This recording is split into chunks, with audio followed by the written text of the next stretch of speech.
Hello नमस्कार दोस्तों। तो जैसा आप देख पा रहे हैं कि जनवरी माह में जो रिजल्ट की बाढ़ जैसी आ गई है। तो चलिए हम एक और रिजल्ट HDFC बैंक इसके बारे में देखते हैं। इसका भी क्वार्टर थर्ड का रिजल्ट आ चुका है और नाम से तो आप जानते ही होंगे HDFC बैंक ये लोन वगैरह प्रोवाइड करवाती है। कार लोन हुआ, होम लोन हुआ और भी अन्य प्रकार के लोन है प्रोवाइड कराती है। उसके से जो ब्याज का पैसा कमाती है उसी से अपना ये धंधा आगे बढ़ाती है। तो काम तो लगभग आप जानते ही होंगे, बैंकिंग सेक्टर का ये शेयर है और हमारे इंडिया की सबसे बड़ी प्राइवेट बैंक है।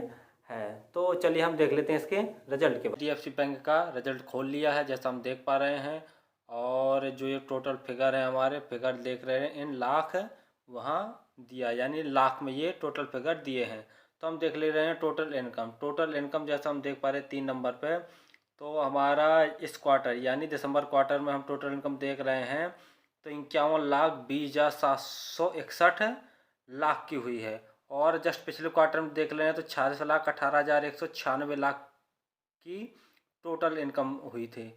और जस्ट पिछले साल 2021 के अगर क्वार्टर से हम तुलना करेंगे तो 40,65,660 का टोटल इनकम हुआ था। यानी कहीं ना कहीं हम देख रहे हैं पिछले साल के क्वार्टर से और जस्ट पिछले क्वार्टर से भी जो टोटल इनकम है वो बढ़ के आई है, जो कहीं ना कहीं से बहुत पॉजिटिव बात है। अब हम देख लेते हैं नेट प्रॉफिट इसको कितना हुआ। तो हम नेट प्रॉफिट जैसा हम देख रहे हैं ये हमारा net profit for the period.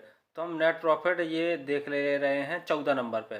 तो नेट प्रॉफिट हुआ हमारा 12,25,949 का नेट प्रॉफिट हुआ इस क्वार्टर में। और जस्ट सितंबर माह के क्वार्टर में देखते हैं तो 10,60,578 का इसको प्रॉफिट हुआ था। और पिछले साल देख ले रहे हैं यानी दिसंबर 2021 में तो 10,34,220 का इसे प्रॉफिट हुआ था। तो देख ले रहे हैं हम क्वार्टर ऑन क्वार्टर और साल दर साल इसका नेट प्रॉफिट बढ़ता जा रहा है। तो ये बहुत ही प्लस पॉइंट वाली बात है, यानी इसका रेवेन्यू भी बढ़ा है और नेट प्रॉफिट भी बढ़ा है। देख लेते हैं इसके फंडामेंटल। तो पी रेशियो देखते हैं 22.21 है।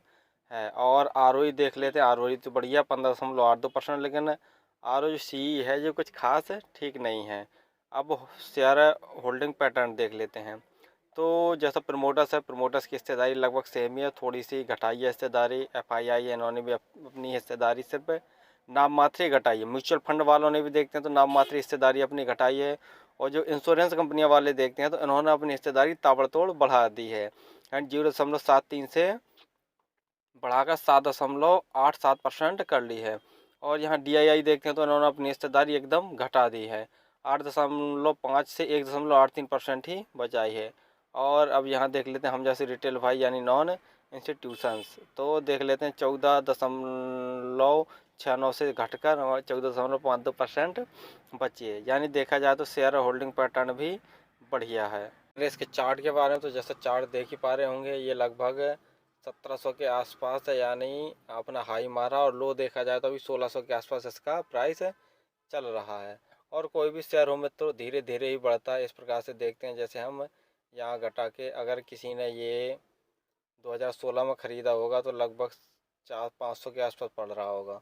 500 अगर आज के डेट में देखा जाए तो 1500, यानी हमारा 5-6 साल में ही लगभग 3 गुना इसने कर दिया है। तो कोई भी शेयर हो धीरे धीरे ही ऊपर बढ़ता है। लेकिन ये प्राइवेट सेक्टर की सबसे बड़ी बैंक है और बहुत बढ़िया बैंक है, तो आप चाहें तो इनमें इन्वेस्ट कर सकते हैं। तो हमने सब कुछ देख लिया है, तो फाइनल डिसीजन आपको ही लेना है, इस शेयर में इन्वेस्ट करना है या नहीं करना है। और फिर भी किसी शेयर में इन्वेस्ट करने से पहले आपके जो फाइनेंशियल एडवाइजर हैं या आप स्वयं जानकारी लेके देख कर ही सोच समझ कर इन्वेस्ट किया करें, क्योंकि पैसा आपका है, रिस्क आपका है। लेकिन रिजल्ट देखा जाए तो पिछले क्वार्टर और जस्ट पिछले साल के क्वार्टर दोनों से बहुत बढ़िया रिजल्ट दिए हैं। रेवेन्यू भी बढ़ रहा है, इसका प्रॉफिट आफ्टर टैक्स भी बढ़ रहा है। तो कहीं ना कहीं से देखा जाए तो ये बैंकिंग सेक्टर का बहुत बढ़िया शेयर है और ये लंबे समय के लिए देखा जाए तो बहुत अच्छा आपको रिटर्न बना के दे सकता है। और भी किसी शेयर के बारे में अगर आपको जानकारी चाहिए तो हमारे कमेंट बॉक्स में कमेंट्स कर सकते हैं। और अगर ये वीडियो आपको 1% भी अच्छा लगा हो तो आप हमारे चैनल को सब्सक्राइब जरूर करें, हमारे वीडियो को लाइक जरूर करें।